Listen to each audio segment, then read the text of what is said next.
Welcome to this session on exponentially scaling climate solutions to phase out fossil fuels. And it's brought to you by the Exponential Roadmap Initiative. And with me in the studio, I'm joined by four gentlemen here with me and also two people on Zoom. So let me introduce the team here. Johan Falk, you're a CEO and co-founder of Exponential Roadmap Initiative. And next to you is Henrik Tegnér, you're EVP Strategy and Sustainability at AFRY. And then we have Niklas Kaskela, Public Affairs Manager at Oatly. And last but not least, Hugh Garnett, Senior Program Manager, Real Assets, IIGCC. And with me on Zoom, I have in the studio in Stockholm, I have Johan Mandarik Roinonen, you're Head of Sustainability at Stegra, formerly known as H2 Green Steel. Good to see you, Johan. And also next to you on the Zoom frame here is Priya Bullar, COO and co-founder of Plan Boo. So welcome, Priya. Terrific to have you join us too. So let's start by asking Johan Falk a few questions to set the scene here. We all know that we need to phase out fossil fuels, so we need to do it quickly. But how about the importance of scaling climate solutions? Can you please say a few things about this? Yes, science is very clear. We should halve emissions by 2030 and protect nature and move towards net zero. But we all know that we are not on track. And one of the reasons for that is that the solutions we need to shift out the fossil economy, they are not scaling sufficiently fast. We do have solutions like renewable energy, electrical vehicles, which are following this exponential trajectory and which has passed the tipping point. But we have a number of solutions we had to take over the tipping point and shift the curves to the left. So it's incredibly important that we don't just focus on the down curves, but actually the up curves. Thank you, Johan. Yes. You have developed a framework to qualify these climate innovations and solutions. Why have you done that?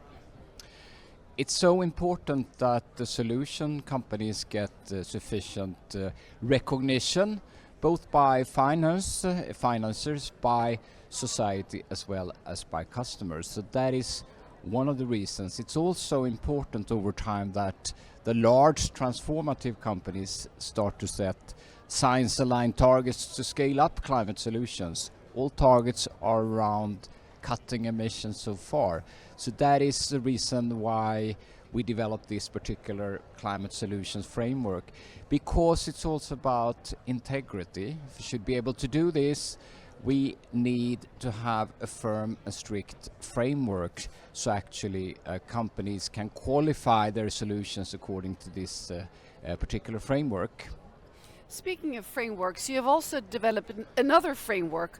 It's a framework, or it's rather more of a matrix for professional service providers. How does that work?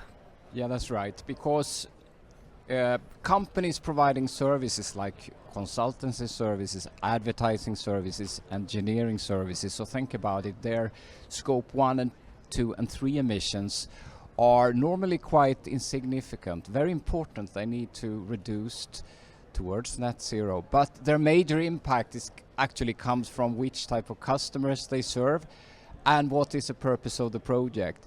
So we actually launched this particular matrix as a strategic tool for companies actually to apply to transform their portfolio to align with the 1.5 ambition. So Johan, why do we need different frameworks? Can you tell us a bit more about this, please? Yes, going back again to the first category where we're talking about specific products. This particular framework, the requirement to qualify as a climate solution is basically aligned with the global carbon law from Johan Rockström. So it basically states that a product need to have at least 50% lower footprint than the market average solution. Preferably much more, which we will hear from Stegra, that you actually might be down at 80-90%, of course.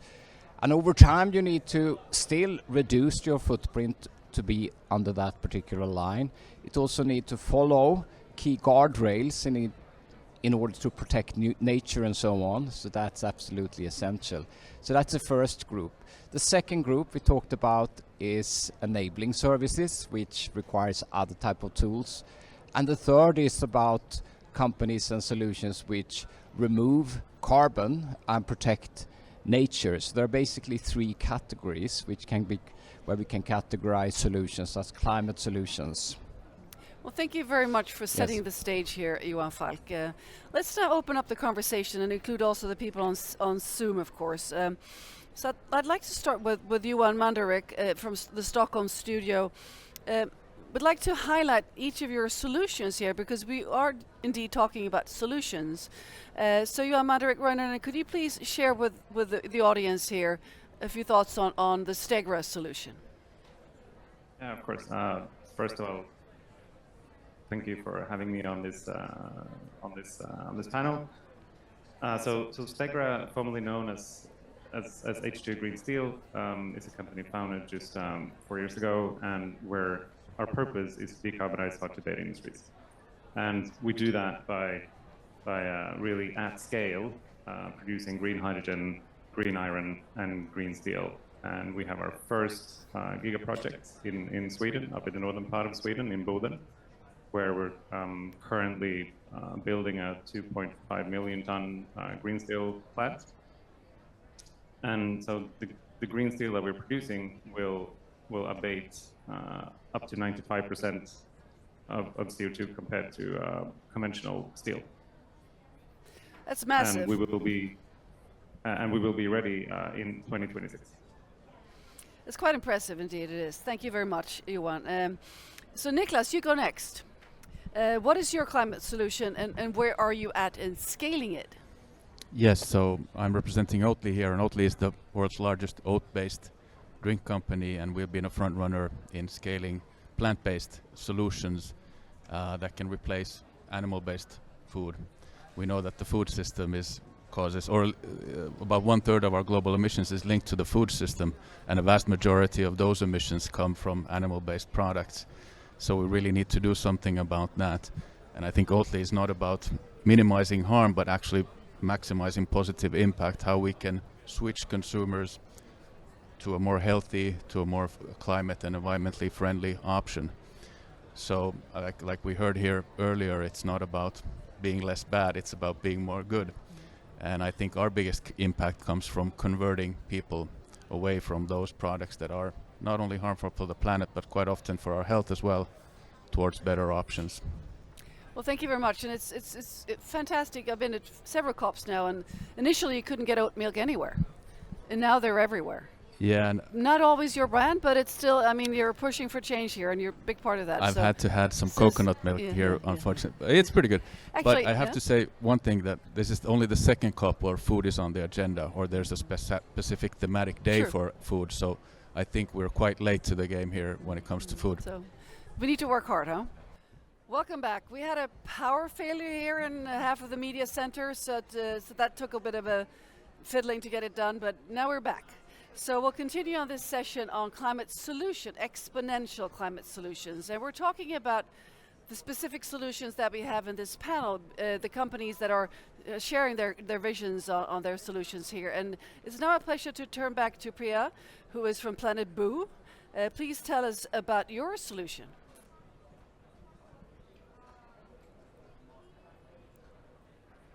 To what exactly it is that we do, I want to talk about the why.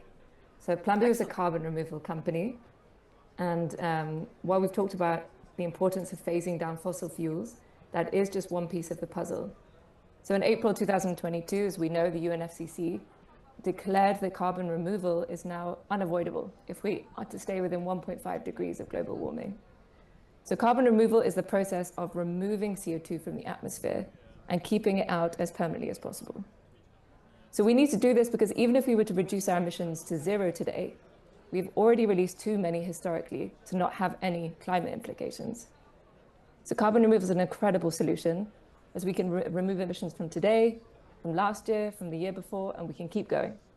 We could actually take our Earth's atmosphere emissions to pre-industrial times and even heal the planet. So there are many different types of carbon removal, and at Plan B, we focus on biochar. So we're able to draw down CO2 from the atmosphere and also remediate some of the most degraded soils in the world. So we have 8 projects to date in 7 different countries, and we work right from Colombia over to Tanzania.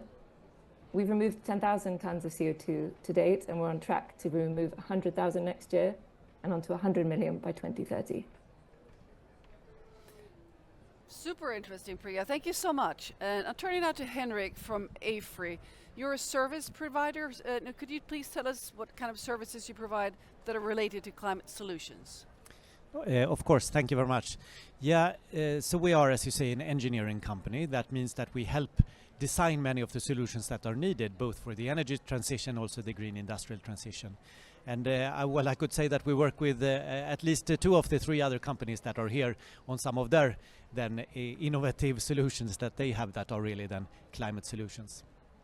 And I mean, for us, it is also quite important to understand, because even if we then are not the climate solution ourselves, our clients have the climate solution. And for us, that is quite important to then be able to categorize what is then what.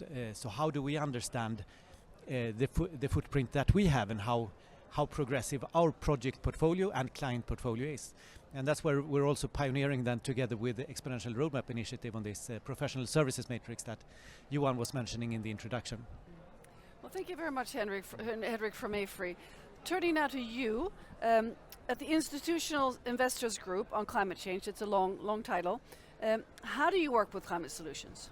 Yeah, thank you. It's a snappy long title.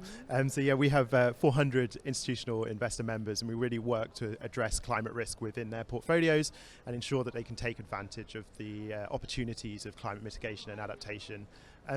We have what we call the Net Zero Investment Framework. That's the most widely used investment framework by asset owners and asset managers to set targets, develop transition plans, and as a part of that, what we do is we recommend that investors set targets to allocate capital to climate solutions. Really, as we've heard already, is because we know that we don't just need to drive down emissions, we really need to scale up investment into these solutions. And so we're continuing to sort of increase our support to members in this space.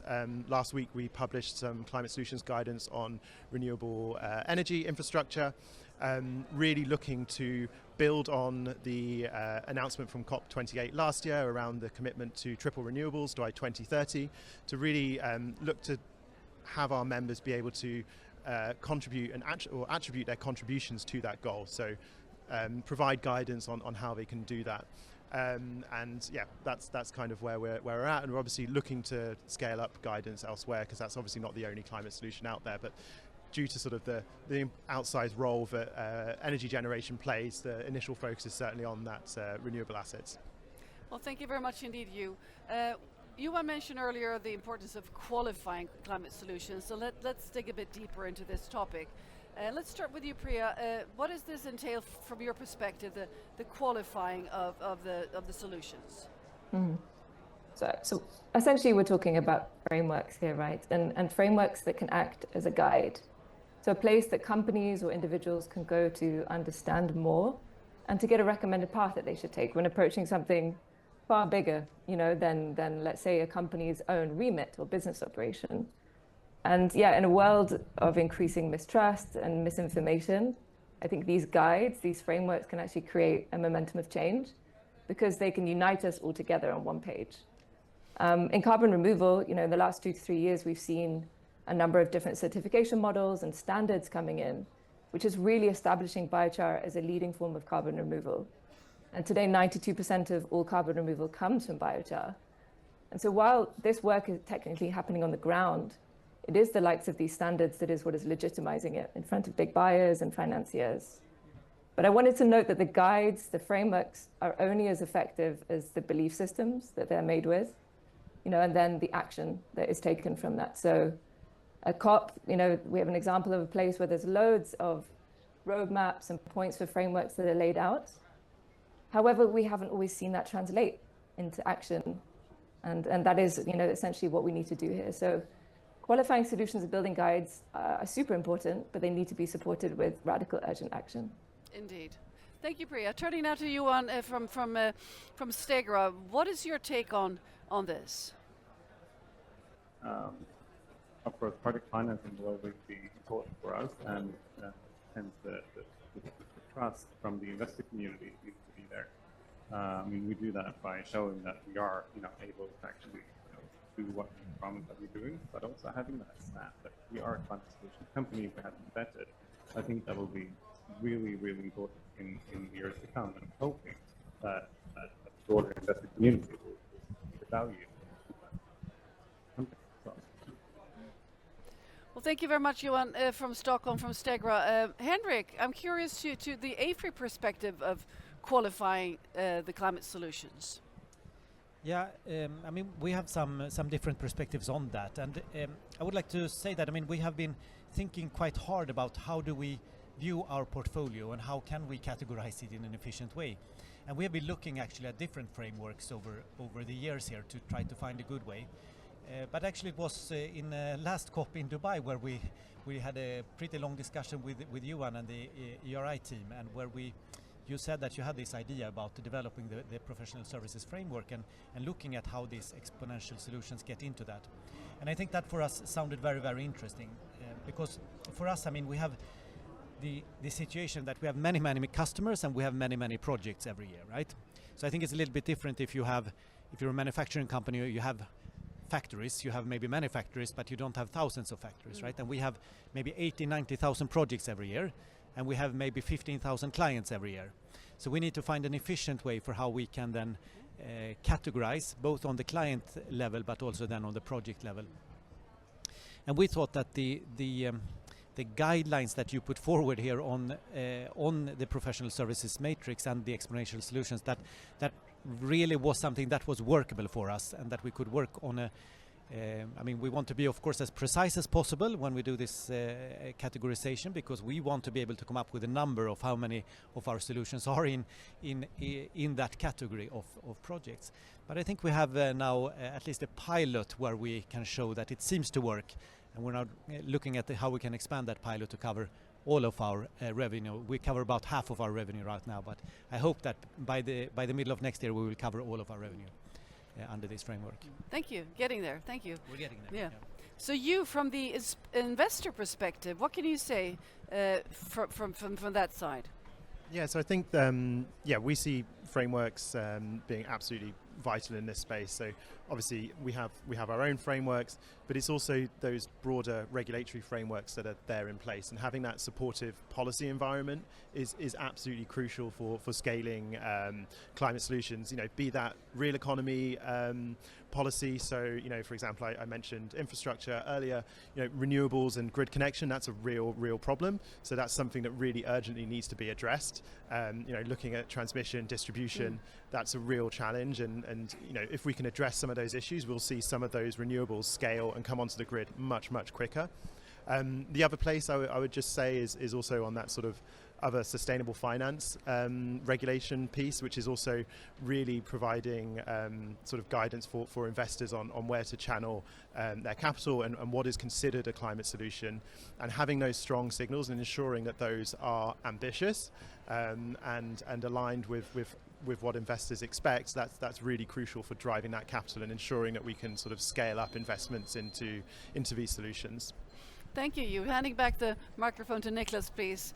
From the Oatly perspective, what can you say about this? Well, I think frameworks are important, but I think many of the frameworks we have today in climate and sustainability overall are kind of looking at it from the wrong perspective. It's when you think about carbon accounting, for example, or many sustainability targets or climate targets, the companies said it's about minimizing the harm that they cause, reducing their emissions. And there's not much acknowledgement about like solutions that replace existing solutions with better ones. So how do we create avoided emissions, for example? How do we convert people away from using fossil fuels to something else? How do we convert from using animal-based food to plant-based food, etc.? So we're thinking also not about reducing our footprint, but actually maximizing our handprint. And the handprint is how many people we can convert away from animal-based dairy products to plant-based. And there's a big climate impact there, and it's much bigger than if we try to, or obviously we need to work on reducing our own emissions, that's for sure. But the bigger impact comes from converting consumers away from that animal-based product. So, but many of the frameworks that we have don't really recognize this yet, at least. But I know there's a lot happening in this space. But the sort of major frameworks, science-based targets, etc., they're pretty tricky for a company that's all about growing a climate solution. Thank you, Niklas. A good perspective here. So, Johan, any reflections on the handprint versus footprint perspective, and also what gaps we see in general? Yeah, so what we are addressing here is, as you call, the handprint side, or basically the up curves. So it's complementary to SBTI, and as far as I see, there will be links in between in the next steps, because you both need to have the reduction targets, even if you start from a low point, but you also over time need to set targets to actually scale up the solution side, and then you need some kind of qualification. A key point is that the solutions need to scale as quickly as ever possible and exponentially. Therefore, you can't just apply absolute targets. So what we built into this framework, which I didn't mention before, is that the recommendation is to apply intensity targets, which means that you don't reduce the possibility to grow, but still you need to have a reduction target, and we need to fulfill the guardrails. So that is essential. So Oatly, we have worked together with Oatly to qualify your products as climate solutions through the life cycle, and quite extensive work. And we also, of course, work with Net Zero Asset Owner Alliance on aligning whatever we do. It's important moving forward that we avoid fragmentation. But when we developed these particular solutions, we also look at simplicity, and that it should primarily drive action while keeping integrity. So it's a fine balance there. Thank you for clarifying this, Johan. So let's finish with two questions here about the major blockers and also the each of your steps of scaling. So let's start with the blockers. Any of you can start. I'm looking at you, Henrik. What major blockers do you see? Yeah, but I think that we talk about standards and how to get to definitions here, and I think that, I mean, for us as a company, it's also important to remove uncertainty, and then, I mean, we can handle a lot of uncertainty in our company, but these kind of outside uncertainties we of course like to limit, because when we define something then as a climate solution, we also want to know that holds, that definition is good, not only today but also for the future, because many of the clients we work with and the investments that they make, that's for 20, 30, 40 years or even longer, right? And then we need to have at least a degree of certainty that over time these definitions that we set in place are also holding. And I think that's one aspect of blocker. And I mean, we have been working now on the framework together with ERI, and we're very happy with it. But if it's only us who adopt it, then it doesn't become much of a standard, right? So of course it needs to also spread. So let's see if that works. I would be very happy if it does. Sorry, second blocker just is I think data. And a lot of people talk about data, and it's always easy to get stuck in that, and we don't want to do that. But anyway, I think that for us just to do this, for example, then the categorization of our clients, how sustainable are they according to this framework, right? That's something that we now do, but that's something that for sure that data could be made available from somewhere else according to some standards, and that would of course simplify a lot. So I think this data standardization and how we exchange data between companies in the value chains, that will be very important, I think, as well. Thank you, Henrik. Let's turn now to the Zoom guests here. Johan from Stegra, what major blockers are you looking at? So I think I would really like to tag along there. I mean, I think awareness and visibility of the climate solutions companies framework is essential, because if this gets picked up, for example, in the broader investor community, if they see the real value of climate solution companies, then we will get access to more financing. We will be able to build more sites, not only the one in Boden, but all over the world. So I think awareness and visibility, I would say. Thank you, Johan.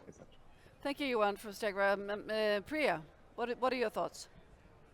Yeah, so I mean, in carbon removal, what we're seeing in terms of blockers is a slowness to respond to the global call to action.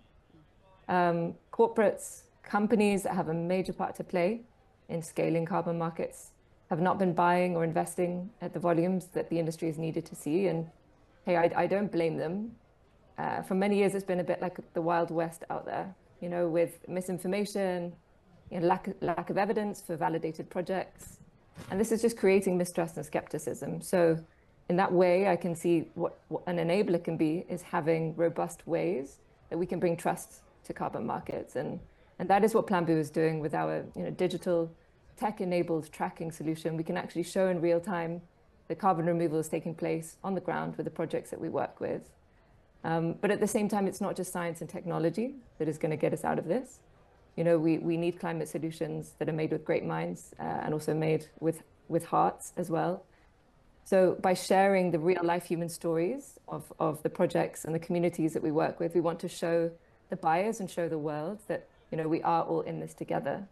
And then finally, just wanted to share that really to scale these climate solutions, we're going to need diversity and more representation, including more than we've got here on the panel today. We need to keep, for adaptation of climate solutions, we really need to include all voices. Thank you. So investments keep coming up as a blocker here, but also an enabler, I guess, if we get it right. So what are your thoughts here? Yeah, absolutely. So I think obviously, you know, we're here at COP29, one of the biggest items on the agenda, and a lot of the buzz has been around nationally determined contributions and the revised NDCs that will be submitted, or have already been submitted, but will be submitted by the latest end of next year. And I think, you know, one of the things that we really want to see from these is that they become investable, that we can kind of get that policy and enabling environment right for capital to really scale and flow to the right places. So be that having granular sectoral pathways in that, you know, ensure that there's harmonization within those as well. And that's something that we're really working quite closely with our investor members and with countries to really drive that. And as a part of that, that'll send the signal to, if we can get those right, it sends signals to investors on where to allocate capital and to allocate it to the right place and really scale some of these solutions that we've seen. And obviously, you know, I agree with all the other blockers and barriers that have been mentioned on this panel, and also concur on the diversity point as well. I'm very conscious that I'm sat here with 3 other men. Well, thank you so much, you. Niklas?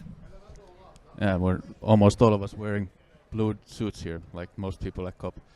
I would add one more element to this. I think, you know, climate solution companies are not only about the products or services that they create or that they have, but also about their wider impact on the world.